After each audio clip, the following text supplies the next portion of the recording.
ఢిల్లీ పర్యటనలో ఉన్న ముఖ్యమంత్రి చంద్రబాబుతో ఫిక్కీ ప్రతినిధులు భేటీ అయ్యారు. తెలుగు రాష్ట్రాల్లో నేరుగా జరిగే అమ్మకాల పెంపుదలపై నివేదిక అందజేశారు. 2 రాష్ట్రాల్లో నేరుగా అమ్మకాల శాతం తగ్గడం వల్ల ప్రధానంగా మహిళలపై ప్రభావం పడుతోందని ఫిక్కీ ప్రతినిధులు తెలిపారు.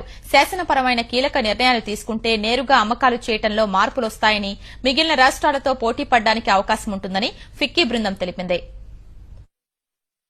స్పెషల్లీ ఒక సెక్టర్ ఉంది, డైరెక్ట్ సెల్లింగ్ సెక్టర్. ఆ డైరెక్ట్ సెల్లింగ్ సెక్టర్ వాళ్ళు చాలా పెద్ద గ్రూప్ ఉంది.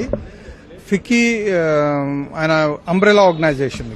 So we wanted to tell the honourable CM, very kind of him, he has given time to us to explain what is the potential of women empowerment, growth of industry, and into the health sector especially, so many things. Adi anni explain chesi